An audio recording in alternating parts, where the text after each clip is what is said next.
Well, greetings and salutations, everybody. Welcome to my YouTube channel. My name is John Campea, and this is Mailbag. What is Mailbag? Well, I'm glad that you asked. See, every day on the John Campea Show, Monday through Friday, we take the second half of the John Campea Show to take live comments and questions from people watching the show live. But what about those of you who have to watch a show the other 22 hours during the day and you can't watch live? Good news, you can throw in a comment or question too, and we address them here on Mailbag. Now, the way you can send in a question to be read on Mailbag is simply by going down into the description of this video and you'll see a tip link. Click on that there or enter it in manually at www.streamelements.com/movieblogtv/tip. You'll be getting your comment or question read on Mailbag if we deem your comment or question appropriate to be used on our show. And of course, you'll be supporting our channel at the same time, and all of us involved at the John Campea Show and the YouTube channel, thank you guys so very much for your support. And for this episode of Mailbag, I am joined by the one and the only writer, director, producer, Mr. Robert Meyer Burnett. Robert, how you doing, sir? John, it is always a pleasure to answer the questions from our very inquisitive and intelligent audience. Inquisitive and intelligent, not often words associated with me. All right, without wasting any time, let's get to it right now. We're going to start with old Danny Boy, who writes, Anakin's attachments primarily were an issue because it was all kept in secret and against the Jedi Order. However, attachments were exactly the benefit Luke had with his dad and friends to defeat the Empire. Hashtag Mandalorian Jedi. Well, I mean, this has come up a lot, Rob, about like people, the common refrain is that, well, Jedi need to get rid of that attachments thing because well, the no attachments rule worked for the Jedi for thousands and thousands and thousands of years. And it worked until one Jedi broke that rule, went so far as to get married behind the Jedi Council's backs, and it was that attachment that Anakin had to Padme that the Emperor, or Palpatine at the time, was able to manipulate as his way in, turned Darth Vader, and it led to the genocide of the Jedi across the galaxy, blah, blah, blah. It's a pretty good rule. Now, you can make the point that Luke's attachment to Vader, but Luke wasn't really attached to Vader. He just knew Vader was his father. And when confronting him, remember, he went to kill him. But when confronting him, he had a chance to see that there was good still in him. He saw that even though he went to kill Vader and then Vader had the chance to kill him, Vader relented. Vader won. He could still sense that there was in here, and he believed that that guy could be turned. And so I think there's a little bit of a difference in there. I don't know. It's still it's a big question. That whole no attachment rule seems very archaic and dumb to us. But when you look at the history of the Jedi, it worked very well for like, I don't know. Like my thoughts are always evolving on this. How do you feel about it? Well, here's the thing. I think just saying attachments might not be the right word because you're attached to the Jedi Order. You're attached to the Force. I think what attached they're talking to your lightsaber. Yeah, attached to your lightsaber. What you're talking about is a personal attachment, like to a love interest, is inherently yours. I wouldn't call it selfish. I don't want to call love selfish. But what you're doing is you're putting yourself above the importance of the greater good. And I think part of being a Jedi is you are sacrificing yourself, your individual desires, for the greater good of the rest of the Force. Right. All the life forms that surround us and bind us and create the Force. The Jedi Order, presumably, is to keep that life force, keep the Force itself preserved. And if the thing about the Sith is they want things personally. They want personal power. They want personal, and it's the exact opposite. The Jedi, the passions, absolutely. Like that, yeah. And so by doing that, if you give in to love, I hate to say it, but I would imagine it's more of a Sith thing because you're making it about yourself. I love you, Padme. I love you. Yeah. Be with me. And I think that is what led to the downfall. And I don't think there's a problem having an attachment or an affection for your parents because they're part of the Force. They're part of the ongoing circle of life, call it what you will, that creates that energy. And, And I think the key thing, too, is the Jedi never said that attachments were bad for everybody. But if you're going to be a Jedi, yes, you have a higher responsibility. It's summed up perfectly in Attack of the Clones. Terrible movie, but Attack of the Clones, when they're in the troop transport, it gets bumped. Padme falls out, and Anakin's like, abandon the mission. I got to go get her. And Obi-Wan's like, whoa, no. The mission comes first. We must stop Dooku. And that's kind of the perfect illustration of that. But anyway. Yeah. All right. We got to keep going here. Next up, we've got Ethan Holgate who writes, one of two. Hi, John and Rob. Ah, man, I'm very saddened to hear that Ivan Reitman passed away. He looks so healthy promoting Ghostbusters Afterlife, you wouldn't think for a second that he's unwell. At least he lived long enough to see Ghostbusters 3 and be proud of his son, which I'd say was a wonderful experience and something very special to him. He will be missed. What are some of your favorite films of his? Mine would have to be Evolution, Twins, Meatballs, Ghostbusters, of course, Dave, 6 Days, 7 Nights. Yeah, we spoke about, of course, the really sad passing of Ivan Reitman, and you're not wrong, man. Like, I just saw him a couple of months ago at CinemaCon. Me and Aaron were sitting like literally up in the second row. Jason Reitman comes out on stage with his dad, Ivan. Looked great, super healthy, Yeah. full of life, vim and vigor, as you would say. And he looked great. And to see him on stage with his son, because Jason Reitman has become seriously one of the better directors in the world, in my opinion, whether you're talking about things like Juno, Thank You for Not Smoking, Up in the Air, on and on. He's just great. But I think you're right. That probably was very special for him to see Ghostbusters being done by his own son. Yeah. So, and by the way, yes, for me, my favorite Ivan Reitman film is actually Dave. That is my favorite one. Anyway, what are your thoughts? Well, he also talked about being a good Canadian kid. Yep. He also sponsored like David Cronenberg's. I believe he was a producer, maybe an executive producer of Cronenberg's first film, Shivers. So he was instrumental in promoting other Canadian filmmakers and I would imagine other Canadian actors. I don't know, but back in his younger days, and he was also producing Broadway plays. He was doing all kinds of things. And so he was a consummate showman from a very early age, and he never shied away from helping other creative entities create. And every much of a prolific producer as he was a director. Absolutely. He became an excellent producer as well. All right, next up. Ross B. writes, hey, John, looking at the new poster for Doctor Strange 2, there is the S.H.I.E.L.D. logo of Captain Carter from What If. Surprise cameo. We spoke about this on the John Campea Show actually earlier today. It's there clear as day. The Captain Carter shield is there clear as day. And I remember somebody brought that up once, and I kind of dismissed it because I said, oh, no, you see America Chavez is in it. You're probably just misinterpreting what color she's wearing for that. But the image is right there. It's undeniable. It's absolutely part of it there. She's going to be in this. Max writes, one of two. With the MCU bringing back actors for new incarnations, J.K. Simmons, Charlie Cox, Vincent D'Onofrio, and Patrick Stewart with at least a cameo, do you think they will bring back Fassbender and McAvoy for MCU's version of Magneto and Professor X through the multiverse? If they don't do this, I will still look forward to new actors portraying these characters, but not gonna lie, seeing Fassbender and McAvoy back would be awesome. Here's what I'm kind of thinking. I think there's a possibility for the pop bang fan service aspect of it that you could see a cameo of them. And I have no insider information on this, but it seems to me moving forward, Feige would want to create his own thing. And so I'm going to guess, is it possible we could see them as a quick cameo? Yes, but then moving forward, I'm guessing it'll be new iterations. That's my guess right now, Rob. What do you think? I think you're probably right. Because that's what they want to do. They want to redefine what's come before and make it their own. Because I just don't think you can have cameos, but being in the MCU proper, I'd want to see something new, actually. Now, you could make the argument, well, it's got Vincent D'Onofrio and Charlie Cox. I mean, you can make that argument, but that might be, well, yeah, there you go. If he had any quota in his head about how many he can bring over, it might be filled because of that. So I don't know. We'll have to wait and see what he does. All right, Max writes, do you think Aaron Taylor Johnson will return as Quicksilver in Doctor Strange 2? I think it could be it could add a good character moment for Wanda. It could. The only thing I start to get worried about is how much are you going to try? How many? This guy's going to appear, and this guy's going to appear, and this guy's going to appear, and this guy's going to appear. Like, how much of that can you do? And I'm not sure. That might be going a little bit too far, except he does raise a good point, Rob.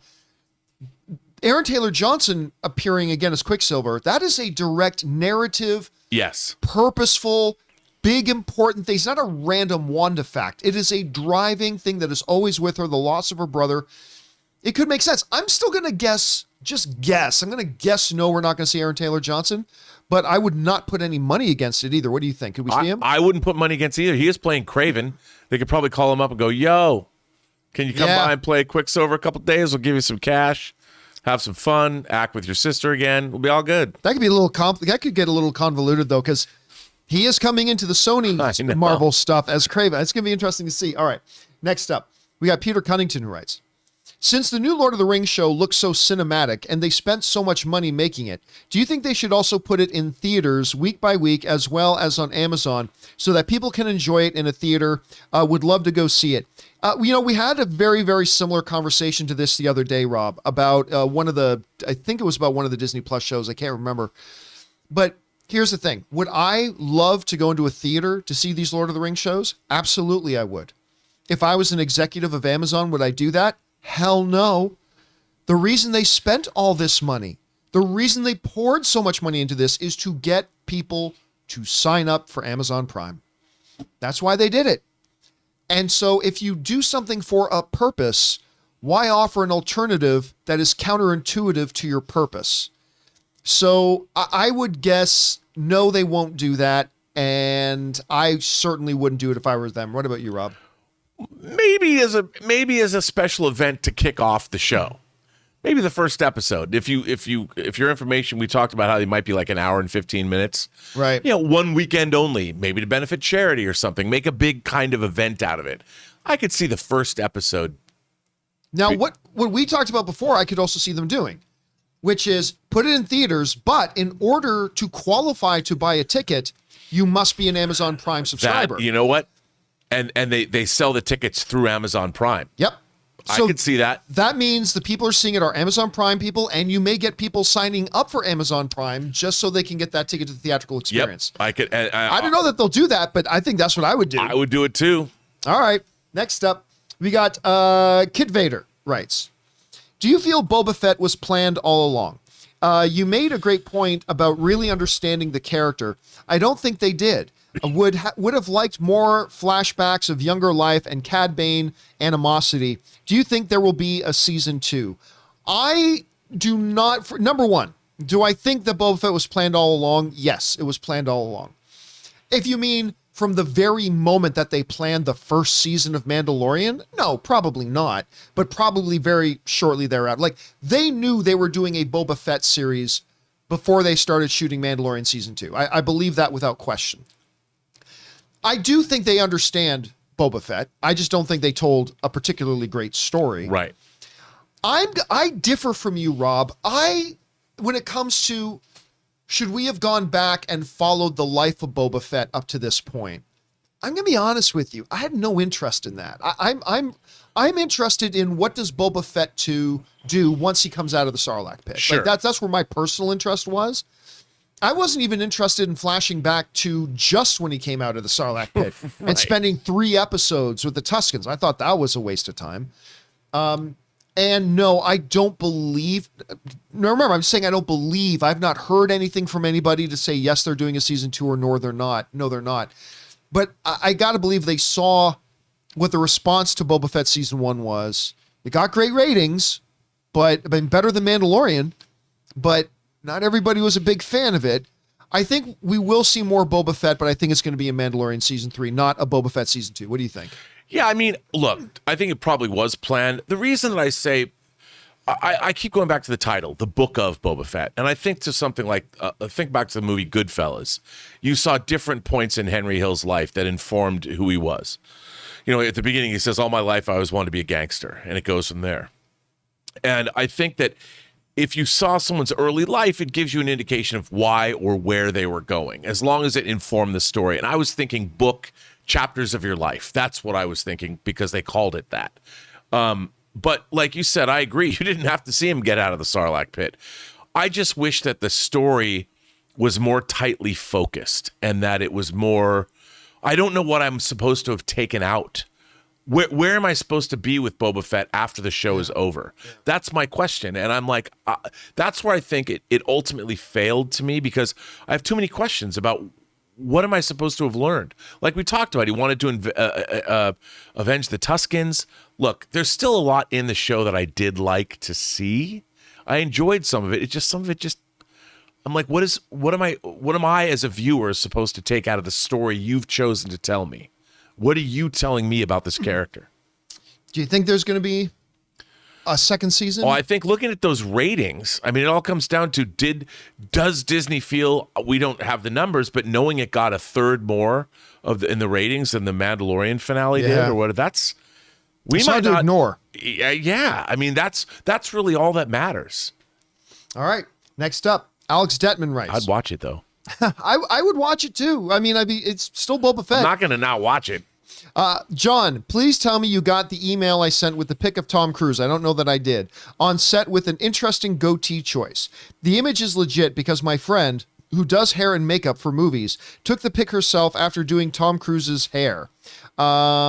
Over under 35% Tom Cruise is an Iron Man from an alternate universe in Doctor Strange 2. Also, I heard my favorite Denzel will be doing Equalizer 3, and I was wondering if you heard anything about that at all. May the filthy be with you. Yeah, we've known for some time that Denzel was going to do Equalizer 3. I am surprised, but pleasantly surprised, because the other one didn't do great.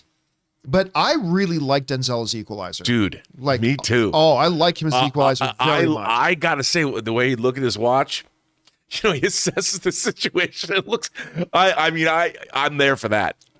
I love it. As far as whether we're going to see Tom Cruise as Iron Man, I don't know. I mean, look, this is all predicated on the thing that at one point they were looking at Tom Cruise to play Iron Man before Robert Downey Jr. They ended up with Robert Downey Jr.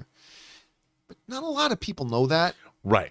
And so they might do it, but I think a lot of it is going to be wasted. Listen, we see these Ultron bots, which, by the way, I've heard people say they may not be Ultron bots, and they might not be. But if they are, I mean, Tony is a very big hand in Ultron bots being made. It would stand to reason that if this is the Illuminati and they've got these Ultron bots as their soldiers and their guards, it stands to reason a Tony Stark would be on the Illuminati, and it's either going to be... I'm going to say something kind of weird. If Tony Stark is on the Illuminati in here, it would get far more audience pop if it was Robert Downey Jr. than if it was Tom Cruise. I think, because Tom Cruise, I mean, that would be big and exciting. He's one of the biggest movie stars in the world. But Tom Cruise being Tony Stark will be met with an instant bout of confusion. Right. Like, wait, what?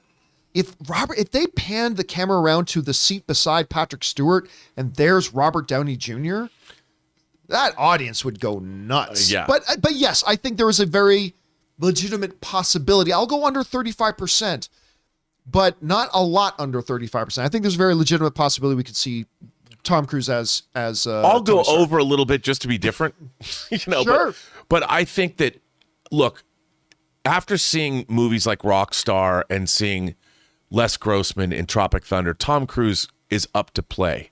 Like, I think he likes doing stuff like that, and he throws himself into it. And if Tony Stark is the superior Iron Man, whatever they're going to call him, I could see Tom Cruise having a blast doing that role. He very well could. All right, next up, Moonfail writes, while watching the Lord of the Rings Amazon trailer, my friends first thought it was a trailer for Sweet Tooth or Dora. It wasn't until a dwarf showed up that they realized it was Lord of the Rings.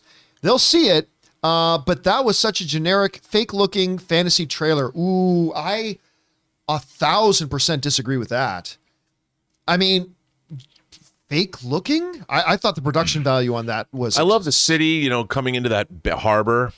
Yeah, I mean, I just thought for a TV show, I thought it looked remarkable. Look, again, let me put this out there. I said this before the trailer came out. If any of y'all are expecting to see a proper trailer likened unto something that's about to come out in 8 weeks, then you're deluding yourselves in advance. This is going to be Amazon just announcing to the world, hey, this thing's coming. That was all it was meant to be. It wasn't meant to be the true trailer of it. And it was only, a minute long? Or so. It was not meant to be the trailer. It was not meant to give us anything. All it was meant to do was to say to the world, yo, a Lord of the Rings show is coming. And behold, we spent a lot of fucking money on it. That's all it was meant to be. Any other expectation for something that is 7 months away was completely unrealistic. But even knowing that, you yourself were still a little bit underwhelmed. Yeah, only because my whole thing is I want to know, tell me some of the story that you're telling. And while, look, like you said, it was an announcement. Here's Middle Earth again. Remember the place you love to spend time? Here it is. That's what they're saying. We're coming. And it's coming. That's all. But I would like to have got a sense of what kind of a show is it? Is it funny? Is it serious? Is it full of political intrigue? But we'll get that in the next trailer. I just want to see a character, any characters interacting. Like what? I agree. And I think if this was like legitimately one of the trailers, this was legitimately the trailer, the one that would come out probably 3 months before the show starts, I would completely agree. Because when that trailer comes, it better have all the things that you talked about. Yeah. It's got to have all of it. But that's a judgment criteria for that trailer. I don't think it's one for this. Like, because if you ask me, well, either don't put out any trailer at all, or put out something that announces to the world this thing's coming, but understand it's not going to have all these other things. I say go ahead and put it out. There's no point in putting out a legitimate trailer 7 months in advance. I mean, that's my take on it. Yeah, but I can see that. With everything you described that you think needs to be in this trailer, when the real one comes, it better have every single one of those things. You know, I think they know that. I hope so. They've got to give you a sense of who these people are. And it can't, look, with things like The Witcher and Shannara and all the stuff that we've seen, Narnia, you need to tell us, why is this show different? Yeah, absolutely. All right, next up. We've got Dangerous D, who writes, hey, John, the writer of the movie Black Adam is reportedly set to write and direct a Wonder Twins movie for HBO Max. We spoke about this on the John Campea Show yesterday. Dude. Details are still under wraps. I know you don't want to speculate on who they might cast, but do you want to speculate? Over under this movie will be made. Oh, I don't actually believe this movie's going to get made. Like I said that on the show yesterday. I do not believe this Wonder Twins, and I have zero interest. But I had zero interest until you and Chris started pitching this idea of a James Gunn style Meets Riverdale. meets Riverdale, a Peacemaker meets Riverdale kind of take on the Wonder Twins. And then I'm like, Yeah. Euphoria Maybe. with the Wonder Twins. maybe that could get my interest. I still don't actually think it's going to happen. On an over-under, I will set the probability of it getting made 28%. So not 0 and not 10%. I'm going to say 28%. What about I'd you? go with that. I think that's reasonable. I'll throw in the towel with you there. So you think it's still unlikely that it'll happen? But Probably. just not massively unlikely. I mean, it's one thing to say you're going to make like, oh, we pitched this movie but Wonder Twins, you better have some kind of a fresh take on this, son, or it's not going anywhere. Who's asking for it? Like, it's out there. Like Moon Knight, there was a hunger. There wasn't a huge amount of people, because not a lot of people understand and know Moon Knight, but there are people out there, you especially, who wanted Moon Knight. I have never heard somebody say to me, without it being filled with sarcasm, man, I'd really dig a Wonder Twins movie. So who are they making this for? Well, I mean, Chris did bring up the Justice League episode that had the Cadmus. Which I could, but I agree, John. I mean, DC has so many great characters. I'd rather see a vigilante show. Come on, absolutely. Give me the vigilante show. All right, let's keep going here. Next up, we've got The Book of Dangerous Vigilante. D also writes, hey, John, I wrote you before about John Cena getting an Emmy/Golden Globe nomination for his portrayal as Peacemaker, and you disagree he shouldn't win, but my point is at least a nomination, and let them decide.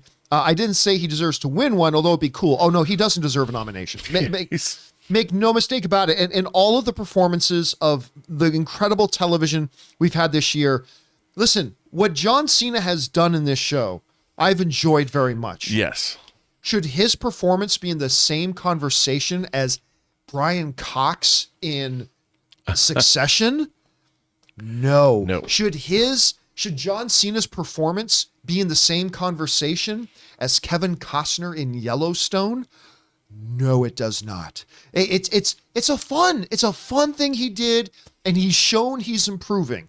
But in no reality of any multiverse with Patrick Stewart or not, does John Cena deserve an Emmy nomination for his portrayal. And I say this as a massive fan, but there's no chance in hell. I think John Cena would be the first guy to tell you that there is no chance in hell. I think you're absolutely right about that. He should be nominated for that. Anyway, Dangerous D writes, hey, John, The writer of the movie Black Adam was reportedly set to write. Oh, we already covered that one. And yeah, so again, I still don't think it's actually going to get made, but hey, if they do it the way you were describing it, it could be something. Could be something. Dangerous D also writes, hey, John, are you a fan of bare knuckle boxing? It's boxing without the boxing gloves. It looks brutal. There's a BK boxing event coming up called Knuckle Mania 2. I think they're twice as dangerous as any MMA UFC fight could ever have. And did you ever watch the sport? Yeah, listen, they're not more dangerous than the UFC fights. You misunderstand the gloves that the quote unquote gloves that MMA fighters wear. Bro. They do not protect you. What they do is protect your knuckles. Like, they're not the big patty cake boxing gloves. And boxing gloves are going to not put your lights out if you get hit by the right guy, obviously. But those MMA gloves do not protect your chin. They do not protect, they protect the other guy's knuckles. Yes. And I am much more of a full mixed martial arts guy. I want takedowns. I want leg strikes. I want submissions. I want, like, to me, that is far more dangerous. Plus, you have the UFC has the much better fighters, and so it's like talking about the difference in the XFL and the NFL. I mean, the XFL can have some pretty different kind of rules, and actually, the XFL had some pretty fun rules. But overall, what's the better quality product to watch? Right, it's the NFL. They had the best superior athletes, and that was the problem with the whole XFL is the people weren't very good players compared to the NFL. It's too bad. But anyway, there's that. All right, next up. Downey Jr. writes, for the sake of argument, let's just say John Krasinski is part of the Illuminati in Multiverse of Madness. Will his appearance be nothing but fan service, or is Krasinski here to stay? Well, listen, the theory has been that he's going to be our Reed Richards. That's been the theory. I believe if he shows up in Multiverse of Madness, I think that's a clear thing. He is going to be our Reed Richards. I don't think they're going to bring him in, do a quick appearance as Reed Richards, only them to pull him away. Now, if they do, that's also fine. If they put him in there because they needed an alternate dimensions Reed Richards, why not him if he's got 2 days available on his schedule to come in and shoot a scene? And then they cast their real Reed Richards. I think we're all big adults as comic book fans. We'll get over it and we'll be happy with it. But I think the money is on, if he's in this, I think he's going to be our regular Reed Richards. Can't guarantee that, but that would be my bet. What about you? I agree. I mean, he's like, I remember when people were talking about when the first X-Men was getting made, people talked about Patrick Stewart being Professor Xavier. Like, that would be perfect casting. And everyone loved that idea. And lo and behold, there he was. And I think John Krasinski, I get the same vibe. Who doesn't want him as Reed Richards? I mean, he'd be great. He'd be great. And you'd have battling white walls. Would it be Reed's white wall or Doctor Strange's white wall that was the best? I like Reed's. All right, next up, we got Kevin R. who writes, the complete score for Rogue One got released the other day from Walt Disney Records, and it's fantastic. Still can't believe Giacchino only had 4 weeks to compose 2+ hours of music. Was that the Rogue One that he only had 4 weeks? Yeah. It was? Because I believe that he was replaced. He was replacing. Yeah, he was replacing somebody kind of last minute. I love Rogue One. I love that. It's my second favorite Disney era Star Wars movie. I love it. I think it's great. I personally, when you hear how good Giacchino is, I personally think it showed that he had not all the time he wanted to make it. It honestly is not my favorite soundtrack. And it does rely a lot on previously existing Star Wars themes. Which it should to a degree. Yeah, but not that I'm a big fan of his music, but yeah, he did it quickly. But yes, they did re-release because a lot of time when they released a score album, you don't get all the music. You only get some of the music arranged in an album format, but it's pretty cool that they went back and re-released all that music. All right, next up, we got Kevin R. who writes, also, don't know if you guys knew that Hulu released the first 4 minutes of the season 3 opener for the Orville the other day, and it looks pretty good. Have to say this show is looking better and better. I didn't know they released the first couple of minutes. Oh, it's pretty. But it's a giant space battle. Oh, is it? Yeah. Okay, and it's really impressive. I watched the Orville. I'm not in love with the Orville. Sure. Because I have a philosophical problem with it, and then just in general, I find the episodes are hit and miss.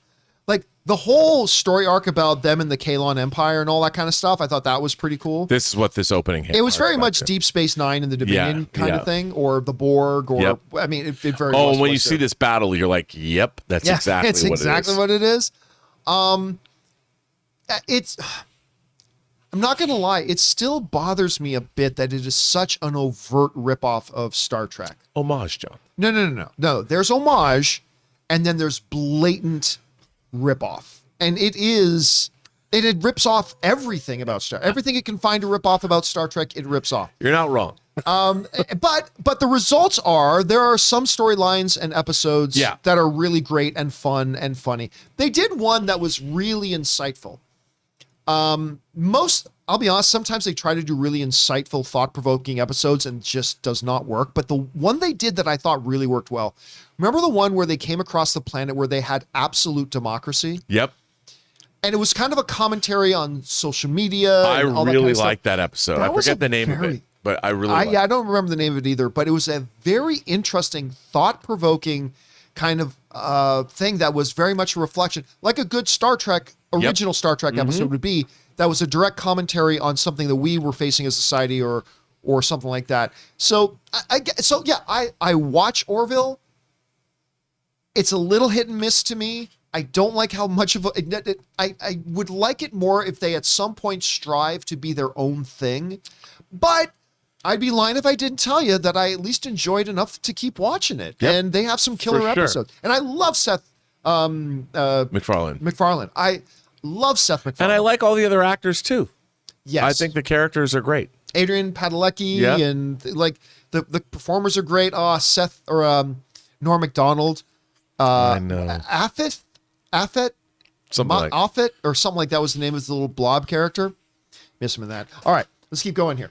Next up, Penny C writes, "Hey, John and Rob, over under 50% that Multiverse of Madness will feature Denzel Washington as Black Panther. I'll go under 1%. Regarding Tom Cruise as Iron Man pictures flooding the internet, he said it was photoshopped. He also said he didn't get a call and something like he's not the werewolf. I don't know what not the werewolf means. I mean, look, I think there is a possibility Tom Cruise could be it. I 100% believe that the image was photoshopped. Yeah. That said, we just had a year and a half of Andrew Garfield completely denying he was in Spider-Man No Way Home. Why would any of these people say they were in these movies? So if I had to bet $5 on it, do I believe Tom Cruise is going to be in Multiverse of Madness?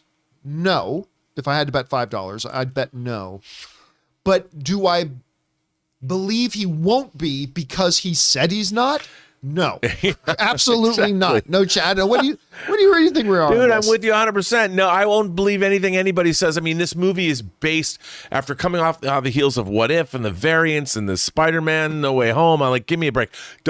If anyone says they're not in a Marvel movie, I don't believe you. If Joe Biden said, no, I'm not in that movie, I'm like, Joe, I don't believe you. I believe you're in an alternate superhero version of Joe Biden in some far-flung universe of some place. I mean, I don't believe you. All right, next up, we got Thomas Patterson who writes, Spider-Man No Way Home has now topped Avatar at the domestic box office for third place overall the domestic box office, yes. In a pandemic with theaters, particularly in Canada, closed in some places and amid a plethora of at-home entertainment competition. 1.8 billion worldwide total to without China is huge. Yeah, and we've been talking about that, and this was specifically a topic on the John Campea Show the other day, that I think this was the final big what's the word I'm looking for? The not plateau, but the final big trophy to put in its case is going to be this one. It's not going to catch the next one. Yeah, I mean, there's no more. I mean, it's not going to catch second place, and it's not going to move up. Okay, I got a question for you. Yes, sir. Do you think Multiverse of Madness has at all the potential to catch Spider-Man No Way Home? 4 days ago. Absolutely not. Me too. Today, no, but not absolutely not. Because who didn't love that trailer? Who didn't love that trailer? Now, Doctor Strange and Multiverse of Madness may face one of the same hurdles that the Batman may face. This is clearly not a super family-friendly movie. No. There may be some parents that did take their kids to go see Spider-Man that may very well not, like when you see zombie Doctor Strange. And it just, the kids in general, the tone of it looks scary. Yeah, so I'll still say no, but I wouldn't put $1,000 against it. Me neither. At this point, Me neither. It looks like it'd be pretty big. Wouldn't it be crazy if it had two movies? Marvel had two movies back to back that did that. Even if it made 1.4 billion or or just $1 billion. If it makes $1 billion, it's still gonna be like, oh my God. Listen, 4 days ago, if you'd asked me, does Doctor Strange make $1 billion? I would have said no. Yeah, me too. Today, almost a 50% chance. So yeah, man. I don't know. The movie's good. Yeah, if it delivers on the promise of this trailer, wow. Let's see what Sam Raimi's going to give us. All right, next up. Thanks for sending that in, Thomas. Next up, we've got K-Rock, who writes, who's a non-superhero or non-metahuman TV character you would hate to hear is looking for you? My 3 is Simon Adebisi from Oz. Tommy Egan from Power and Omar Little from The Wire. Might as well just start writing out your own will now. Huh. Those are 3 good ones. The one right now that I go to, and I don't think you watch the show, so maybe not, is Rip from Yellowstone. I don't know. Just no. That dude, Rip in Yellowstone, is like the ultimate man. You know what I mean? Like in the traditional sense of the word man. He's just like as man as it comes. So there's that, and then the other would probably be in a show that is no longer on air is Jax Teller from Sons of Anarchy. Those are the 2 that nope, I don't want them. You got one that you'd be most afraid of? Oh my God. Well, I wouldn't want anyone from Tony Soprano's crew looking for me. Yeah, because they get it done. You know, they get if I'm on the wrong side of. Although you get the feeling you could probably outrun any of them. Probably not the hardest time. Maybe not. I mean, Big Puss. I don't think Big Puss is going to be able to catch you. It's probably true, but they would get me when I didn't see them coming. Yeah. You know, you wouldn't know. I would not want to be on the wrong side of Cersei Lannister. Oh yeah. You know, no. Any of the I don't want Lannisters to pay their debts with my head. Nope. All good. None of that. And let's see what would be. I can't really come up with a I think that's good enough. Yeah, there you Those go. are some good ones. All right, good question, man. Next up, an anonymous viewer writes, hey, John, are you going to do a ticket watch for Doctor Strange 2? I was just mentioning that. And what are your predictions on the opening weekend for Doctor Strange 2? I don't actually think we'll do a ticket watch because I don't think there's going to be any drama of websites crashing or anything like that. So probably not. Reaction watch, we very well could do. Ticket watch, probably not. Opening weekend for Doctor Strange, it's hard to call right now. I'd want to wait till we're about a week out from it before we do, because I got to get a sense, because right now I'm just still basking in the glow of that trailer. And we don't know how kids and families are going to respond either. Yeah. Well, I think once we see the next trailer and we get really close, we'll get a good sense of the temperature. Right now, my guess would probably be 130 million. Wow, I'd go higher. Would you? Yeah. Yeah, and when we get closer, I may But very again, well. it's hard because the movie, we're assuming that the trailer, the movie's going to be just as good, and I'm hoping it will be. Movies very rarely are, but yeah. I know. That's the thing. I'm like, if it's great. If it's great, we'll see. All right. Next up, we got Josh writes. Apparently, A24 has been trying to sell for $2.5 to $3 billion. With many A24 films not streaming, I think Apple TV should buy them. With 3 collabs and Midsommar Director's Cut being an iTunes exclusive, the 2 companies make sense. Thoughts, PS Rob, any Tron 3 updates? Okay, well, let's start with the Tron 3 updates. You got I know nothing about anything to do with Tron. You know, I did my documentary 20 years ago, and that was good. But I know nothing about Tron 3. All right, so getting to the notion about $2.5 to $3 billion. Fuck no. No. That company's simply not worth $3 billion. If you're going to ask me, hey, absent of any numbers, Do you think Apple could be an attractive suitor for something like A24? Yes. For maybe 1 billion? Maybe. Or just buy their catalog. Because here's the thing. Just buy the company? Their catalog is not worth $3 billion. It's just not. The IP they own, the catalog they have some excellent films. But regardless of how good the films are, they do have a dollar value. And that dollar value does not equate to $2.5 to $3 billion in my estimation. I don't think that A24, I mean, they financed some of their stuff, but some of their stuff are acquisitions as well. So they acquired movies that they didn't necessarily, I mean, it's still theirs. Much like Netflix. I mean, they make some of their own, they acquire some of their own. Absolutely. They have, A24 really has one of the most distinct flavors. Like when you see a trailer for an A24 film, you know before any credits come up, this is an A24 film. You just know. John, their horror films have been pretty spectacular. They've done some marvelous stuff. But it's not like they cost $50 million. No, nor do they generate $500 million at the box office. So I do not, and Apple has all the money in the world, but they don't act like they have all the money in the world. No. They still want to make business decisions that will make them money. And there's just no sense, I think, of trying to acquire an A24 for that kind of price tag. I'd be interested to see how they would rebrand A24. Would they put like an apple that's where the A goes? I see what you did there. I like that. All right, next up. Where are we at here? We're at My Name Jeff. A little 21 Jump Street thing there for you. Hey, John and crew. Did you notice on the new Doctor Strange poster with the shattered glass, you can see Captain Carter's shield on the bottom right, in on the glass pieces. Yeah, we were talking about, again, we spoke about that a little bit earlier today.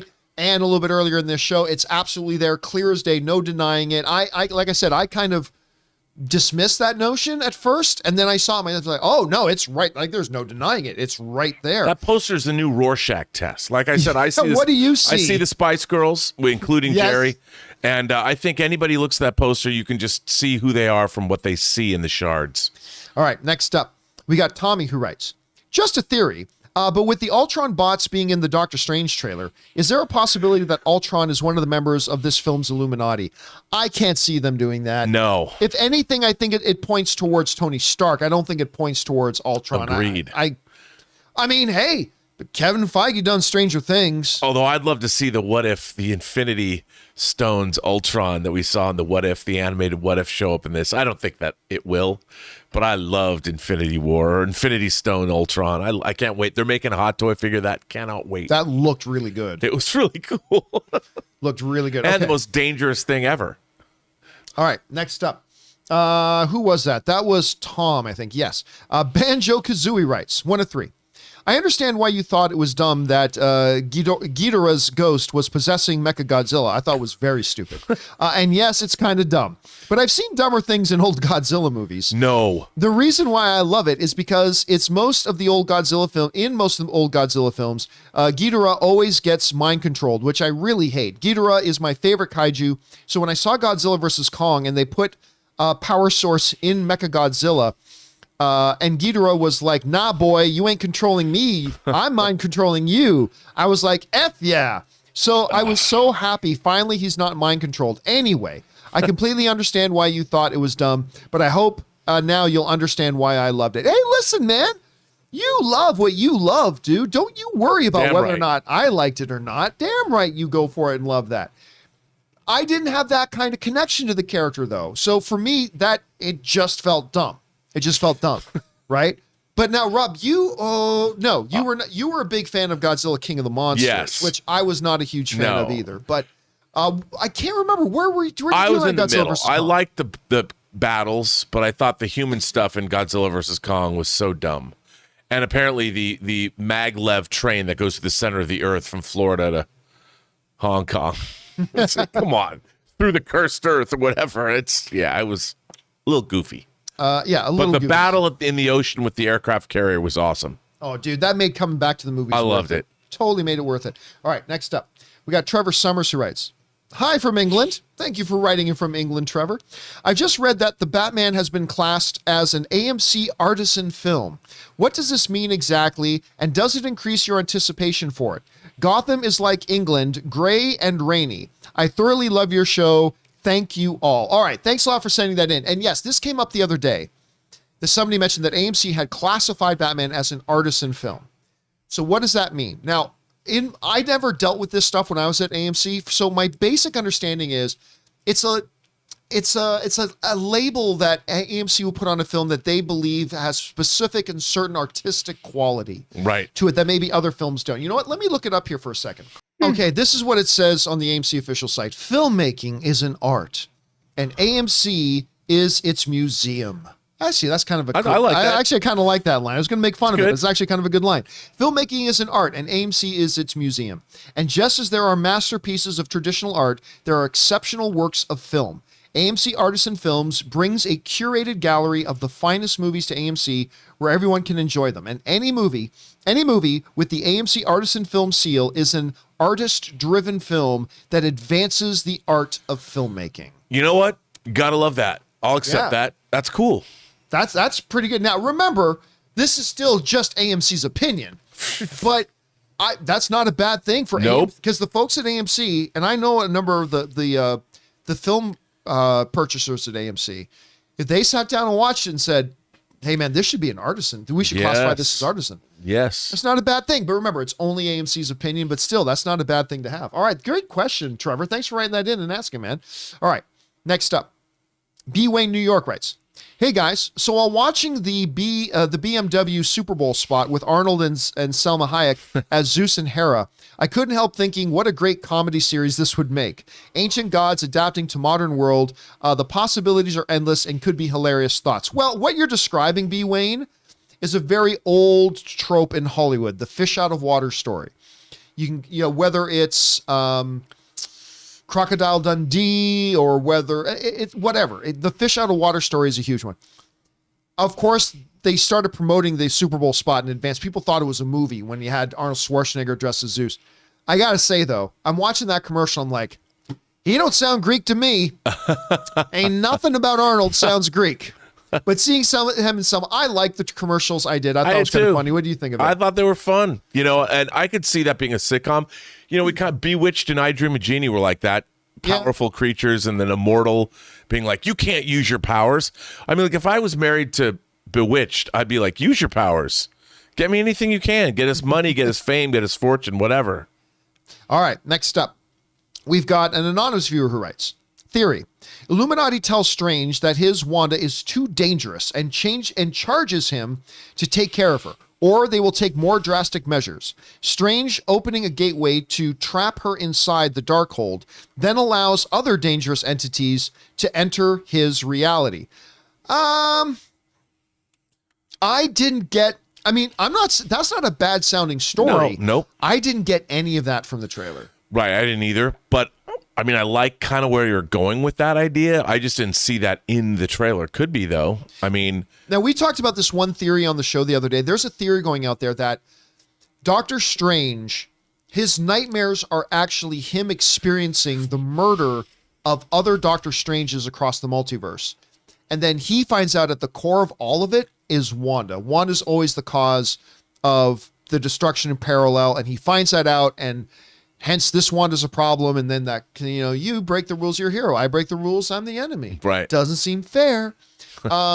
So, by the way, she's completely out of her mind and around the bend when she says that. Oh, beautifully out of her mind. Yeah, it looks so good. She's out of her mind. So, there could be a Wanda thing, but this thing about Wanda's too dangerous, we charge you with listen, that's a good story idea. I just didn't see it in the trailer. I didn't see it in the trailer. But if maybe that will change in the next trailer, but we'll see.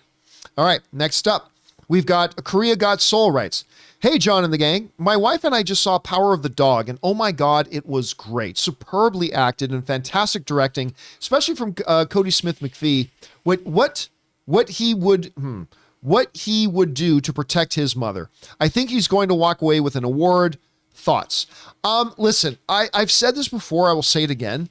I like Power of the Dog. I personally don't think it's a Best Picture contender, but it got one of the nominations. Yeah. What is undeniable are the performances in it. Oh, dude. From Cody Smith, that one scene too. Like, I knew I was watching something performance-wise really special. There's that scene in the movie where it's earlier in the film too, where Benedict Cumberbatch is sitting down at the table, He's got all of his horsemen are in there. They're all thing. And he sees the paper flower that the guy made. Yeah. And just that interaction, there was a subtlety and a power to the performances. You go everything. Jesse Plemons is so good in it. Mary Jane Watson is so good in it. Did you see, speaking of Jesse Plemons, a trailer just dropped for a movie with him and Jason Segel and the actors. I saw an image for it on IMDb, but I didn't click to watch it. It's written by Andy Kevin Walker, who wrote Seven. Really? Yeah. Huh. And like, I don't know what it is. I don't know why, but Jesse Plemons is having a good year. Yeah, no kidding. And he's married to Kristen Dunst, yeah. so he's having a pretty good life right now. Yeah. So good for him. But Jesse Plemons, dude, he was the really one shining spot of Jungle Cruise. Yeah. And he is so, I can't remember. Did you see Game Night? Of course. Oh, how good is he? He was so good in Game Night. I mean, I think this is the first time I saw him he was the goofy dude in Friday Night Lights. Yeah. You know, he was the friend who was kind of the goofy looking. I don't see Cody winning at the Academy this year. I mean, that is a stacked brutal thing. Category. But hey, you know, it's got a lot of love from the Academy, so you never know. All right. Next up, we got Jordan Wilson writes, part 1 of 2. I once heard Spielberg say that when he makes a movie, it's all about relationships. When he made Jurassic Park, it was a story about Dr. Grant's relationship with kids, not about dinosaurs. I find this interesting and possibly one of the best pieces of advice for young filmmakers. Thanks. And you're absolutely right. When you look at Spielberg movies, even if you look at a movie like War of the Worlds with Tom Cruise, Dakota Fanning, that's about a dad and his kids. Yeah, and a dysfunctional relationship because Yes. he's on the backside of the divorce and his son resents him. And, you know, we were talking about this morning on the John Campea Show because we were talking about Quiet Place.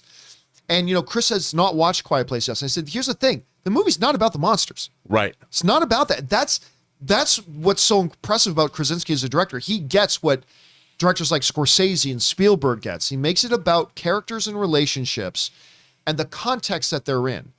But it's never about the context. And that's what makes Spielberg one of the best ever. All right, thanks for writing that in, Jordan. Great thing to point out. All right, Steve G writes, talent notwithstanding, is it really that surprising that a team assembled specifically for one show, The Mandalorian Space Samurai / Western, did not do as great a job with what could / should have been a different style of show with the Book of Boba Fett / space crime / mafia? Yes, and I'll tell you why. Those are specific detailed differences. The general idea about Space Samurai Western. Yeah, do anything you want. I mean, look, this was still a character that Boba Fett got introduced to this era of Star Wars in The Mandalorian show. So yes, and it's a Mandalorian show that spent time in Tatooine. So yes, I do find it surprising that they were able to take that same character that they already used in Mandalorian and brought over here and were able to tell a good story. I am surprised. I mean, look, everybody has a bad day at the office. Spielberg has had a bad day at the office. Everybody has them. This was one of Jon Favreau's. But yeah, I don't think this is a totally different kind of show. No. Going from Mandalorian to doing a Teenage Mutant Ninja Turtles animated movie, that's a totally different thing. This was in the same world with characters he's already used. I am surprised. Rob, what about you? I totally am too. I completely agree with you. Surprise maybe was not the word, but disappointment, disgust. No, I'm just kidding. All right. Next Surprise. up, Anonymous writes, I have heard that the red carpet premiere for Pixar's Turning Red will take place on Tuesday, March the 1st in LA. John, can you confirm or deny this information? It's irrelevant information. It doesn't really matter. The movie's not even a theatrical film anymore. Right. So wherever they decide to have their little party for it's kind of, so I have no idea. All I know is that on March 1st, I'm seeing the Batman. That's what I'm doing March 1st. So I can neither confirm nor deny that this is happening. But, it is what Hollywood to be at the El Capitan. Probably. It would absolutely be at the El Capitan. It's their theater, but it's not even a theatrical film, so it's kind of irrelevant. It doesn't really matter, unfortunately. And I am very much looking forward to seeing this movie. I was just really looking forward to seeing it in a movie theater. All right, that was an anonymous viewer. Now, Sean writes, longtime fan of the show. Thank you, Sean. I like your explanation of the Wanda Theory to introduce the X-Men to the show. Trying to imagine the best way to show this on screen. Do you think they do a quick flashback in upcoming MCU films or a Scarlet Witch prequel film? No. See, this is one of those things that doesn't take a complete episode of television or a movie. It is literally something that if you're in the hands of the right filmmaker and storyteller, you can tell this story in about 45 seconds to 2 minutes. Yeah. That's all it's going to take. Plus, it's going to be set up. I mean, with the multiverse of madness, we're going to go through some crazy shenanigans. And I would imagine within the context of that, it will be set up. So when she does it, Charles Xavier would set us up for whatever situation were to occur. He'll tell us. So when she finally says the words. I've got a new theory. And it connects into the theory that's going around out there. What if Stewart talks to Strange? Professor X, your world was once inhabited by mutants, an evolutionary progression of Homo sapien that turned into Homo superior. Every mutant manifested their talents. And as he's explaining that, you see these quick shots of things happening. Uh-huh. One of those mutants was a young girl named Wanda Maximoff, who fell in love, and had 2 sons. And something horrible happened, and she lost her children. Stricken with grief and overwhelmed with pain, and maybe a mutant did it, and other mutants failed to protect her and her children. Stricken with grief and pain, she summoned all the power in her rage and spoke the words, and then it just cuts to her in an angry face. No more mutants. From there, your world changed, and blah, blah, blah. That would then explain, what if that would then mean in WandaVision, it's from the deepest part of her own psyche that she manifested her 2 sons in that world. Dude. And they were actually sons in that. I don't know. What do you think? I'm getting chills. I'm getting chills now. I'm like, I'd love to see that happen. I think that'd be great. And like you said, I do believe that if that's the case, that's what Xavier is going to do. Because once he sets that up and she brings, let's say this happens. Let's just say this happens. We'll get a whole new group of mutants, our world's mutants, call it the Prime or Earth 616 mutants. And the other mutants will be different. I mean, I would even be willing to say that Ralph Boner or whatever from WandaVision, we would find out that was also some kind of a weird manifestation of hers, not even knowing, or something happened. Well, remember, the show says he is actually a guy. I know, from but that town. But I think that anything is possible. You're right. Nothing's off the board. Yeah, at this point. But I love that idea because I am passionately in love with the WandaVision show. I love that show. But it's like the sons thing that she just brought them into existence and whatever, they weren't real. But if we say, actually, no, they were real before. And they were still somewhere deep in her subconscious, and that's what brought forth and manifested them. Dude, if you did that and it's explained, and what if, can you imagine if that's how the movie actually ended and it cuts to black and the credits roll directed by Sam Raimi, and then you do, that would be what comes after it's Thor Love and Thunder? Yes. So we're moving off, we're in space. How funny would that be? They have her say this, and when do we get back to Earth? So you got Thor Love and Thunder. What's after Thor Love and Thunder? Whew. I can't remember. Is it Marvels? I don't know. I'd have to look it up. Because you could be out in space for a long time before you get back to Earth and deal with this.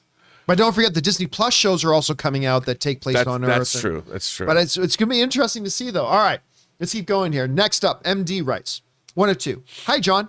You said that the Multiverse of Madness trailer is Marvel's best ever trailer. In my opinion, I think it just might be. For aspects like raising the level of anticipation, but I would throw Thor Ragnarok's into that debate. The Thor Ragnarok trailer with the Immigrant Song. Yeah, it was great. That was so good.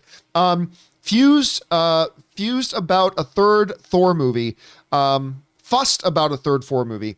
But that trailer changed everything, from the Immigrant Song to the tease of a Hulk versus Thor fight to the complete color and tonal shift. Anticipation was through the roof. Oh, I know him. He's a friend from work. I mean, but that was so good. Dude. That trailer is great. But I can only speak from my own personal perspective. I love the Thor character. Other than Steve Rogers, he is my second favorite MCU character. And I love Kenneth Branagh's Thor 1. Yes, Thor 2 was a bit of a step down, but my anticipation level, understanding, knowing in advance that Taika Waititi was directing it, my anticipation level with Thor Ragnarok was already very, very, very high. My anticipation for Doctor Strange 2, I like Doctor Strange very much. The first movie was great. It's great. But I didn't really know where my anticipation level. I was looking forward to it for sure. But that trailer so surprised me. For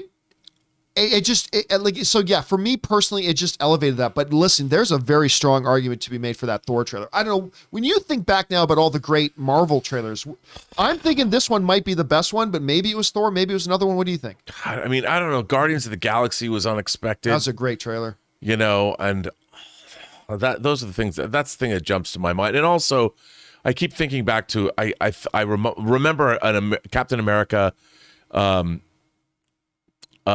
War? So not Civil War, the Captain America Winter Soldier. I remember Winter Soldier really going, wow, that's different than I thought it was. Like, it's a serious political, I don't know which trailer it was, but right. I have to go back and All look. right, next up, well pointed out, MD. Senpaigar writes, I heard that Crosby scored his 500th goal. We talked about this on the show a little bit earlier today. He's a good Canadian kid, plays captain of the Pittsburgh Penguins, one of the greatest hockey players. So I looked up the scoring records. 38 of the top 50 NHL goal scoring records are held by Canadians. Yep. Number one, Wayne Gretzky with 849 or 894. Number two, Gordie Howe with 801.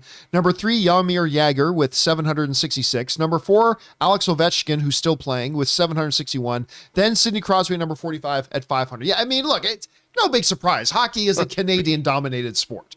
It is, but I'm telling you what, the rest of the world has caught up a lot. It has caught up a lot. And it's not just Canada and Russia anymore. U.S. is a very strong hockey presence now. Yeah. It's great. But yeah, it's make no mistake, it's still Canada's sport. All right, next up. David Turner writes, hello all. Like Rob, I collect physical media, but I'm finding it harder to buy Steelbook, the tin case, Blu-rays here in Canada. They go out of stock almost immediately, and I'm not alone from comments I see online. Do you have any insight? Dude, I have to say, I like Steelbooks too. I didn't used to, but I've been liking them more and more. Like, I have all the Marvel ones. You just have to pre-order. You have to pre-order. If you try and wait for a Steelbook to come out the day it comes out, you'll never get it. You have to pre-order. I would go to sites like Zavvi. They usually have them, and go to Best Buy. Scour Best Buy and Zavvi. All right.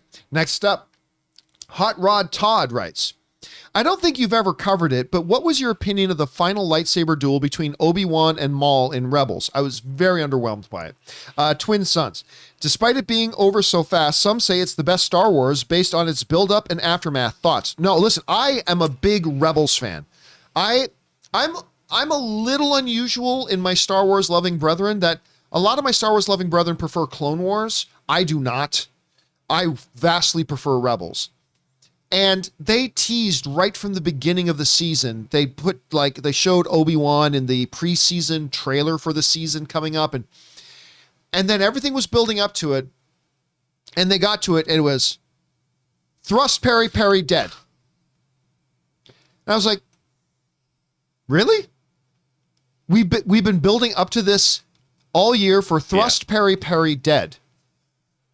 I found it incredibly unsatisfying.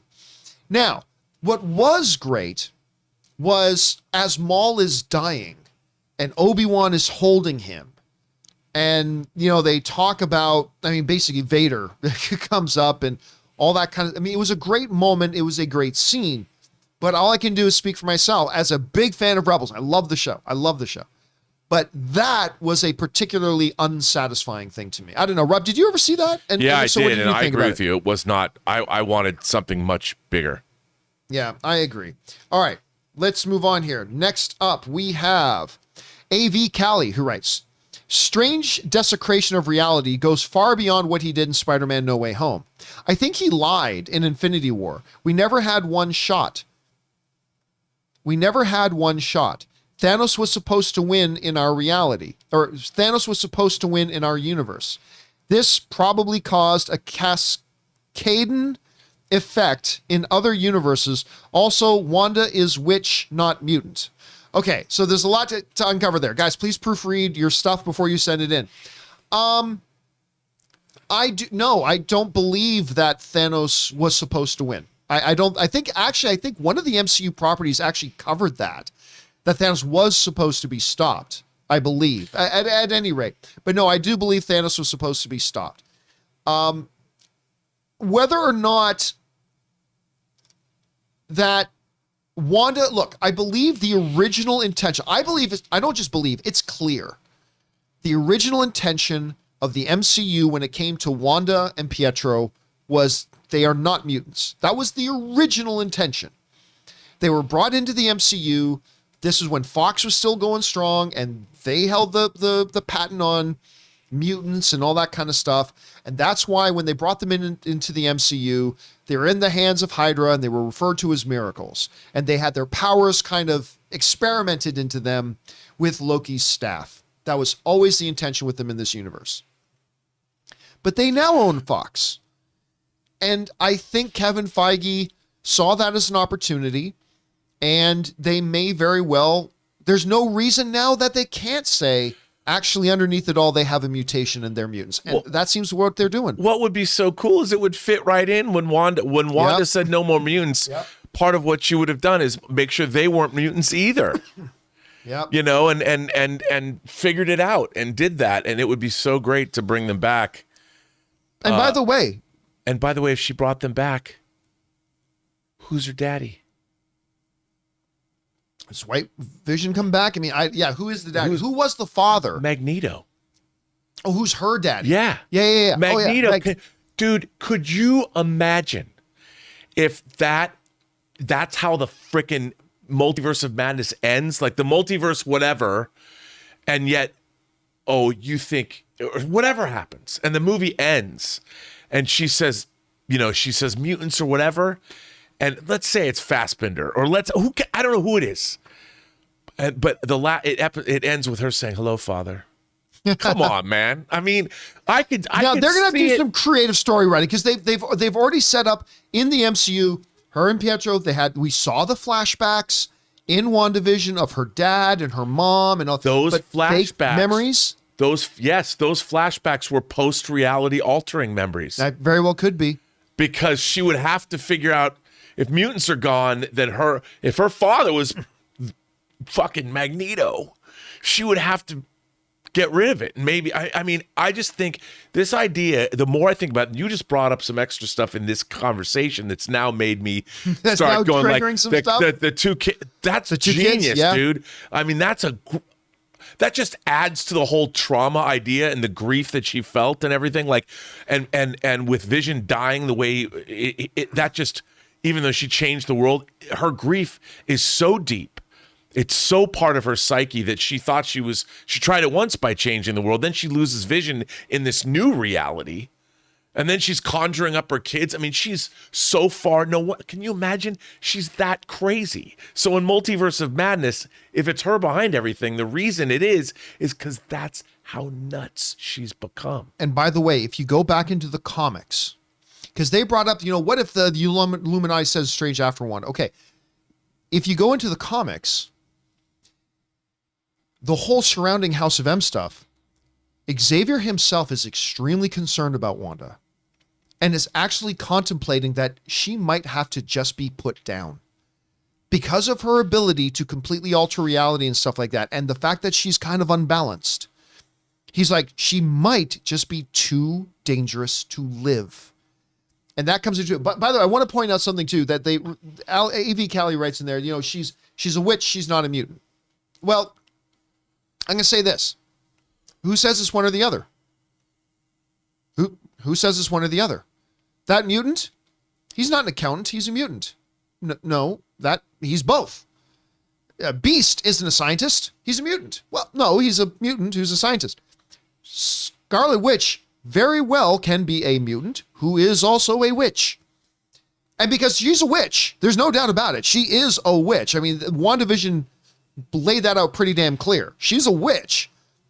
But part of her witchery could be her mutation. I mean, it's a both and situation. I just think the possibilities of this whole thing, I know it's probably not going to happen, but I love it, the idea so much. Now that you've added the whole wrinkle of the suns, man. I mean, we'll find out where they go with it. All right. Next up, we got Terry Wood who writes, love they show, probably meant the show. Love the show and your energy and camaraderie together. Thank you so much, Terry. What would you guys think of the trailers for The Cursed? Somebody asked that this morning. I still haven't watched it. The new werewolf flick and Winning Time, the HBO Max series about the Showtime era LA Lakers. I'm looking forward to both. Again, somebody else brought that up, the Cursed one today. I haven't watched it yet, to be honest with you, so I can't comment on it. Showtime? Dude. I thought that was a dumb sounding idea. And then I saw the trailers. I'm like, oh my God, this is must-watch TV. It is. That trailer is so good. I think it's Winning Time. Winning Time. It looks. It's about the Showtime Lakers. The casting is so good. I mean, I can't wait. Yeah, it looks. And it's so Adam good. McKay. Big Short, up in the air. And look, I mean, I don't like going into the drama stuff, but this is the show that led to the dissolving of the relationship between Adam McKay and Will Ferrell. Yeah. Because Will Ferrell, I guess, from what I understand, was supposed to play Dr. Jerry Buss, the Lakers owner, in this. And then McKay did a U-turn and decided that John C. Reilly was the better fit for it. But apparently Will Ferrell didn't hear that from Adam McKay. He heard it through the media or something like that. And apparently that ended their relationship. And that's really unfortunate. I wonder if that ends the relationship between Will Ferrell and John C. Reilly as well. I mean, I don't know. That's the type of TMZ stuff I shouldn't really focus on. But John C. Reilly, when I heard John C. Reilly was going to play Dr. Jerry Buss, I'm like, also, I don't know if I can see that. And then you see the trailer. Like, yep, he's totally Dr. Jerry Buss. So entertaining. It looks so good. It's so good. I cannot wait. All right, next up. We've got Daniel N. writes, one of two. Out of my morbid curiosity for Blacklight, I pitch some new Liam Neeson movie ideas. Toucan, a Jordan Peele film, Taken Wars, Return of the Taken, Fate of the Taken, Taken Begins, The Taken Knight, The Taken Knight Rises, Captain Taken, The Winter Spy, Jurassic Taken, Star Taken, The Voyage Taken, Taken Wars, A New Taken. I'm not going to lie to you, Daniel. I don't know if there's any winners in that one. Don't know if there's any winners in that one. But anyway, if you do see, I did not see Blacklight, but if you do go to see Blacklight, do let me know if it was worth the time to go see it. All right. Thanks for sending that in, Daniel. All right. Next up, we got Jeremy Miller who writes, part 1 of 2. A great 6-season show to check out is Comedy Gold is Superstore on Peacock/Hulu. Created by the writer for The Office, Justin Spitzer, America Ferrera and Ben Feldman star, along with an amazing deep roster of comedic side characters, including comedian Lauren Ash, Colton Dunn from Parks and Rec, and Mark McKinney from Kids in the Hall. Love Kids in the Hall. Interestingly, its final season production was paused by the pandemic, so they actually wrote the events of 2020 into the show, and it worked out amazingly. You know, that is a show that was on for years, and I always actively just ignored it. But in the last year or two, I've been hearing from a number of people who, I mean, we literally, where Ann and I lived, we were right up the street from where they shot the show, from their soundstage. Yeah. And we would pass it all the time. And I just been hearing from more and more people in the last year or two that they really liked it. And I don't know, have you ever had a chance to watch because it? of Elizabeth, that's a sitcom I actually seen episodes from. Really? Yeah, and it was fun. You know, it's fun. I liked it. I might have to go check it out at some point because, you know, now that, I mean, I'm down to rewatching The Office and rewatching Parks and Rec. I've seen every episode about 8 times. So that might be the next one I have to check out. All right, thanks for that, Jeremy. Okay, next up. Tar Heels 65 sends in like a $50 super chat. Thank you, Tar Heels, for supporting our channel on that level, man. Appreciate that very much, dude. All right, and Tar Heels writes, damn you, John and Rob. I'm officially addicted to hot toys. I told you. Listen, I always give that warning. Before you get that first one, just be cautious. Anyway, my wife found out that I bought 100 1/6 scale figures worth $35,000. Oh my God. She said it's either her or my Hot Toys. What should I do? What do your wives think about your Hot Toy collection? Okay, first of all, while I did say that I was very grateful for your $50 tip. I was just thinking. Come on, Tar Heels. I mean, spread the love around a little bit. Give me like 10%. Oh, I was going to say you gave us too much. Why aren't you using that to buy Hot Toys? 100 1/6 scale figure. They are addicting. They're very okay. So here's the thing with me. It's too bad, your wife. Give her my best when she walks out the door. When she leaves. Oh man, that's tough. Well, I'm sorry about the loss of your marriage. Like, it's real easy with me because I'm very cheap. And don't get me wrong, I will spend money on the things I need to spend money on. But you buy nice things. You don't you're not driving some beater car. No, dude. but see, here's the thing with me.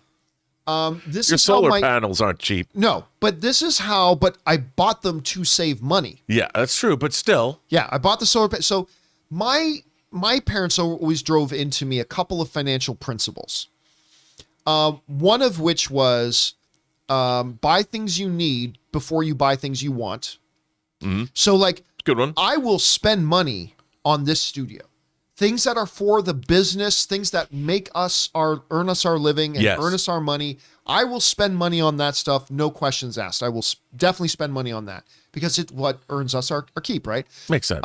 I converted our studio. Today is the first day that we're running our studio all on solar because I looked at our power bill and it was getting outrageous. I also looked at the cost of installing solar and I thought that's way too expensive.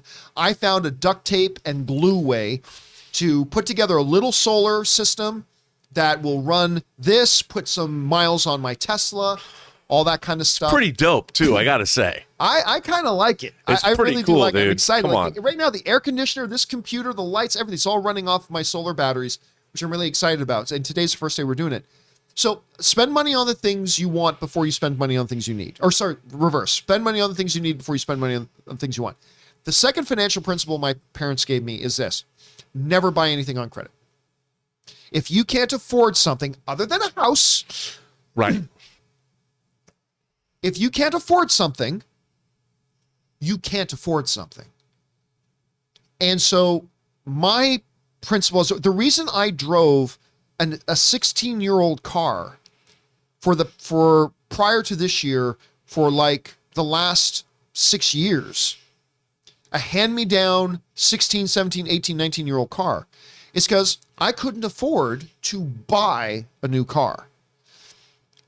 And then once I gathered the money together, after years and years and years, then I went out and dropped all the money and You went bought my big. cars. So I don't have payments. I don't have interest. I Right. don't have, no, obviously the house we had to buy with a loan and we had to go into debt for the house. Sure. But that's I'm never going to be able to have the money just drop and buy the house. yeah. But so because I'm like that, and whenever I have to spend money, I agonize over it. I research it to the gills. Like just buying this freaking webcam. I researched webcams for like 4 weeks before pulling the trigger and buying that webcam, right? So Anne knows that even though I bought a couple of hot toys, I've got like 4 or 5 or 6 of them in total. She knows I'm not going to go overboard on that. But my wife never has a problem with it because I also do not drink alcohol. I don't smoke. I don't do any drugs. I don't have a lot of habits that a lot of other men will have that will spend a lot of money on. So when I want to splurge on the odd thing for myself, she knows, other guys could have been spending No a lot more hookers on and these other cocaine things. for you, No John. hookers and cocaine for me. So yeah, that's it. But man, I'm telling you, when I do look at collections like Robert Meyer Burnett's collection, I ain't gonna lie, I drool a little bit. I get a little bit jealous. And there's people like Justin Kane from Justin's Collection on YouTube who has he's got, I look at his collection and remember, I have I've been collecting figures for a long, long time. I don't buy as many figures as a lot of people buy. I've got a lot of figures, but not nearly what some people have. But 100 He said 100, right? 100 figures. 100, yep. Yeah, and you figure 35 the grand. average out. That's about right, and it's crazy. But if they make you happy, and you look, I would say this: if he's buying them and keeping them in boxes, that's not good. You got to buy them and take them out. Like if you have 1 or 2 boxes, that's cool because the boxes are great. Yes, they are. But if They're you have beautiful. 100, you got to take them out and pose them and put them in cool display cases and light them up and really enjoy them. Otherwise, why are you doing that? Yeah, what's the point of it? All right, anyway, enjoy it, Tar Heels. So just try not to go on any more 100. Yeah, and I don't mean kick your ones. wife out the door. Yes, no. Don't do that. All right, Meta writes, Unless it's, no. fun theory. Deadpool is in a cell at the Illuminati for trying to break into the MCU. Later on in Deadpool 3, he breaks out, very upset, and kills the MCU. Comic adaptation of Deadpool kills the Marvel Universe. By the way, Deadpool killing the Marvel Universe line is awesome. Yeah. But, I mean, look, I don't think Deadpool's going to be in this. But when you look at the end of Deadpool 2, the post-credits, it's all him jumping through timelines. I know. And affecting the timelines and stuff like that. If the Illuminati, I mean, I don't know why it wouldn't be the Time Variance Authority, but if the Illuminati thought, hey, we got to take care of this guy, I mean, there's your opening right there. Dude, the Time Variance Authority apprehending Daredevil is, Daredevil. Deadpool is awesome. I love that idea that he's been imprisoned. Yep. I mean, that would work. I mean, that's the way right they could do it. Kylo Ken writes, hey guys, I'm as big a Star Trek fan as most, but they keep trying to make Star Trek a blockbuster franchise, but it just doesn't draw. Only a couple have made around 400 million more, most, less than 20. Let me try this again. Only a couple have made around 400 million, most make less than 200 million. How can they afford to keep pouring money into this franchise? I think, we talked about this morning. I think it's a combination of two things. And I think it's got to be a balance of both. I think number one, they have to make their budgets more reasonable, and not spend MCU money on a Star Trek film to make it. But then second, don't just accept that they don't make that much money. Still try to make more money.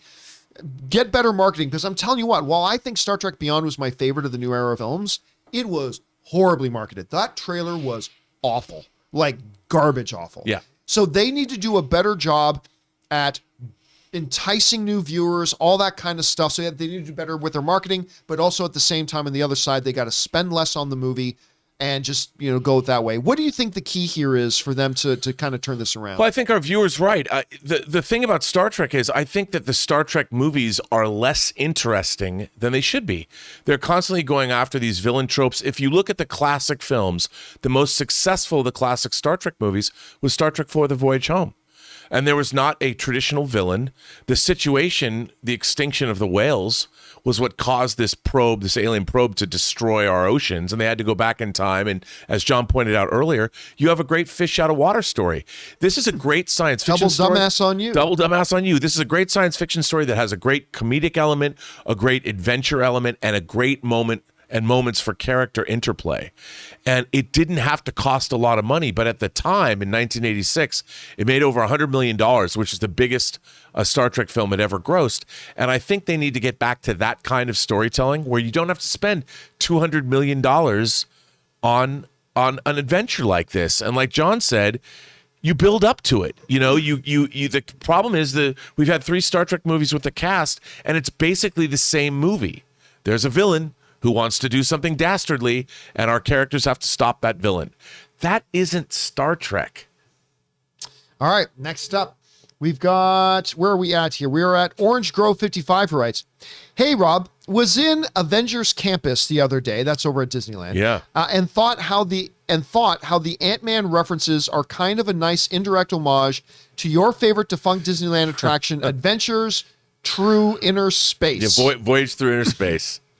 That was where Star Tours is now. Right. They used to have Adventure Through Inner Space, which is you get shrunk, and you're in a like a thing. That's neat. Yeah, and you go through this machine and you can see they used to have the miniatures, and you could see yourself shrinking, and you go down into a snowflake and droplets of water and basically you went into the quantum realm, but they didn't have it called that. But you're right, because that's exactly what Ant-Man has done. That is a very great observation. All right, next up, thanks for writing that in, Orange Grove. Next up, we got Jonathan who writes, "Hey, John or Rob, I know you don't really have an interest in the Chippendale movie. That's an understatement. And I really didn't have much either, but that trailer, though, it did what a trailer should do. It bumped up my excitement for the movie. What did you think of the trailer?" I'm not going to lie to you, I didn't watch it. And when Chris Carr described the trailer to us, that it's kind of become a parody of itself and stuff like that, I'm like, wow, well, that interests me even less. Although, so to be honest, I can't say the trailer's bad because I haven't seen it, but I don't have any interest. I haven't watched it either, but our friend Kevin Rubio texted us before we did this mailbag. He's like, really? "Have you seen this trailer? It's great." Kevin likes it. Yeah, and I'm like, and to me, he's the animation guru, and I'm like, okay, well, if you liked it, I'll take a look at it. But even Chris said she liked it, but she didn't like that. Their approach to it. Yeah. All right, I might have to check it out, Jonathan. I might have to check it out. All right, next up, we got Double B Studios who writes, "Hey, I'm watching today's episode Wednesday, and I see Deadpool coming out, and he's next in line to speak to the Illuminati panel. He did break the multiverse rules with the time-traveling bracelet. We were just talking about that. I'm calling it now. It's happening. Thanks. That's all." Here's the one problem with that, though. It would be this incredible, profound moment of Doctor Strange in front of the Illuminati, and the end with da-da-da-da-da. "Hey, everybody. Yeah. Sorry that I broke your little rules." Like, I mean, I don't know. I could see it as a post-credit scene, though. I could see it as a post-credit scene. You know, whatever shenanigans happen, and then they do Deadpool gets pulled in, or it's a time variance authority thing. Yep, that could be it too. I mean, that works. All right. Next up, we got Double B Studios also writes, "Also, if you need something quieter for air conditioning, may I suggest a mini split? They are very energy efficient and very quiet and can cool or heat a room for 20 to 30 minutes to desired temperature, so I can hear the high-pitched screams of you and your crew." Okay, so for those of you who don't know what Double B is talking about, in this room, it can get very warm, but it doesn't because I have this decent sized air conditioning unit on the floor over here that's actually pretty loud. But my system has such incredible noise suppression that you don't even hear it. Like, if I should sometime just record us being in here and then play just that open recording with this recording so you can hear the difference. It's quite loud. Now, the noise suppression, it does a great job, but every once in a while when we go like this, the noise suppression will misinterpret the little squeals we're doing as maybe the background noise. Right. And it suppresses that out and takes it out. So that does happen 1% of the time, but it's very, very minor. And listen, no, I need with the heat here in Southern California, and we're in this box, I need something pretty significant to keep the room cool. And this thing does it, but so that's one of the drops. But thank you for the recommendation, though, man. I appreciate that. All right. Final question comes to us from Old Danny Boy, who writes, "I would love to see Scott Snyder's Batman story 27 done in a movie or show." I'm not familiar with it. Yeah, I haven't read that. Clint Eastwood as an older Batman, Scott Eastwood as the younger clone. I'm sure Rob has read it and will agree that it's a good short story. You should check it out. I love Scott Snyder's work, but I have not read that. I'm unfamiliar with that. I've honestly never even heard of this story. Yeah, I haven't read it, so because I haven't read many of the Batman stories of the past 4 or 5 years. He did Court of Owls and stuff, but I have not read 27. Like I haven't read, although I've got it higher. I have not read the Batman Who Laughs, or is it it's the Batman Who Laughs. Yeah. I have seen a lot of the art for it, but I haven't read that one. I have a lot of people tell me I need to get on that one. Yeah, he's in the Dark Metal series. There's a lot of cool stuff. But I'm not familiar with 27, so I'll keep my eyes open for that. Anyway, guys, that'll do it for this episode of Mailbag. Thank you so much for being here and coming along for the ride. Big special thank you to all you guys who sent in these comments and questions. Number one, because you gave me and Rob fun things to talk about. But number two, you supported this channel as you did it, and all of us involved with the John Campea YouTube channel. Thank you guys so much for your support. And don't forget, if you guys want to send in a comment or question to be read on the next episode of Mailbag, simply click on the tip link that's down in the description of this video or enter it in manually at www.streamelements.com/movieblogtv/tip. You'll be getting your comment or questions read on our show if we deem them appropriate for our show. And of course, you're supporting our channel at the same time. So guys, for Robert Meyer Burnett, myself, John Campea, thanks a lot for being here, guys. And until next time, bye-bye.